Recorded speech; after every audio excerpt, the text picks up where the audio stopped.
Punto número 1. Eduardo Santos y la convivencia nacional. Para el periodo de 1938 a 1942 fue elegido como presidente liberal Eduardo Santos.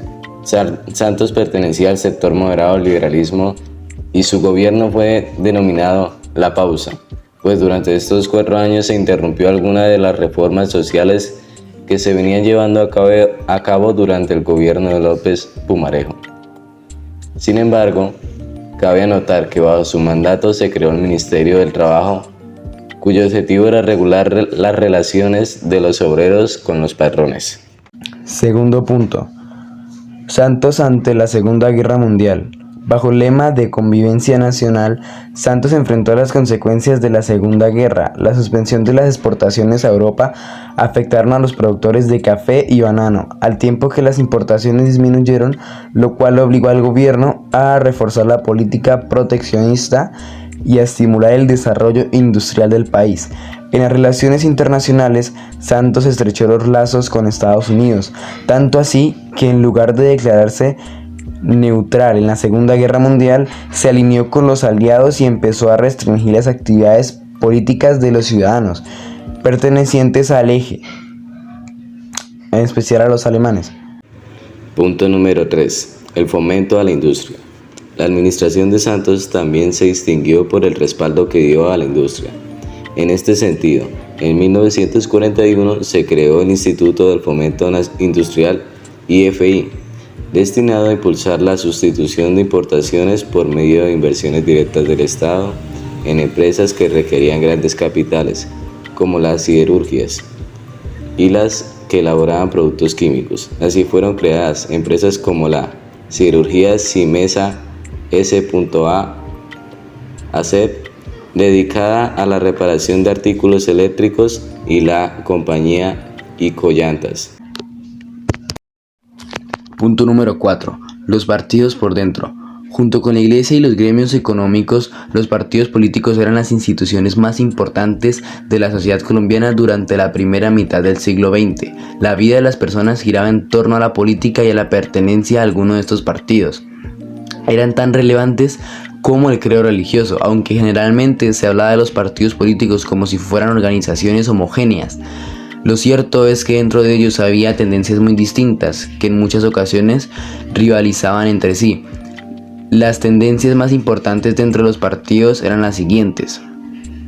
En el conservatismo se diferenciaban un ala de derecha elitista dirigida por Laureano Gómez, un ala de derecha popular liderada por Gilberto Alzate Avendaño y un sector más moderado coordinado por Mariano Ospina Pérez. En el liberalismo se distinguían un ala popular reunida en torno a Jorge Eliezer Gaitán y un ala más elitista que seguía a personajes como Eduardo Santos, Alfonso López y Alberto Lleras Camargo.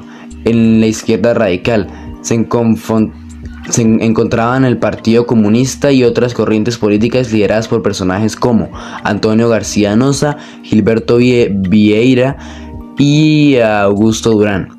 Las divisiones internas de los partidos se debían a factores como los orígenes sociales diferentes de los líderes o el apego a ideologías diversas.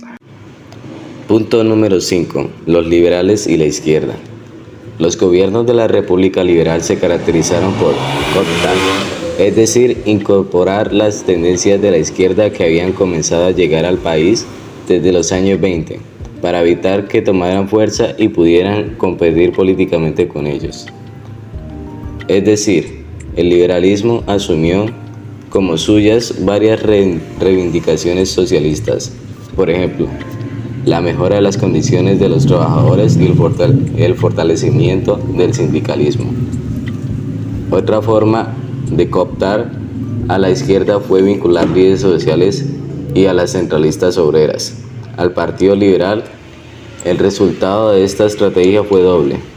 Por una parte, dentro del Partido Liberal se fue formando un sector más radical que simpatizaba con la izquierda, y por otra parte, se impidió la formación de un partido fuerte de izquierda independiente, a la diferencia de otros países de América Latina.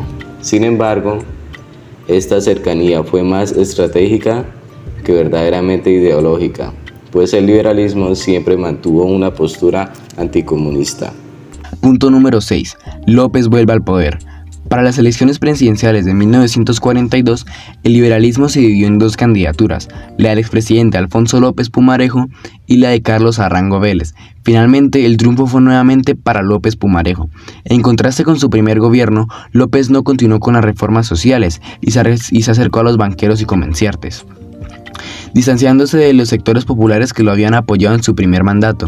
Pero a pesar de que López ya no representaba una amenaza para las élites, el Partido Conservador, cada vez más fortalecido, llevó a cabo una fuerte oposición, en especial mediante la revelación de una serie de escándalos que involucraron a la familia presidencial. La creciente crisis política y el aumento de la impopularidad y la desconfianza hacia López hicieron que en julio de 1944 un grupo de militares intentara darle un golpe de estado. Producto de este hecho, López renunció a su cargo en julio de 1945 y fue reemplazado por el también liberal Alberto Lleras Camargo. Punto número 7. El fin de la República Liberal. Aunque el objetivo de la renuncia de López era apaciguar un poco la oposición política, esta siguió creciendo. Las peleas internas entre el liberalismo hicieron que el partido se presentara con dos candidatos para las elecciones presidenciales de 1946. Gabriel Turbay, representante del sector oficialista del partido, y Jorge Eliezer Gaitán, de manera similar a lo ocurrido en 1930. El Partido Conservador volvió a la presidencia a raíz de la división del Partido Liberal, y los conservadores ascendían al poder en medio de un clima de violencia e intrigancia política casi generalizado.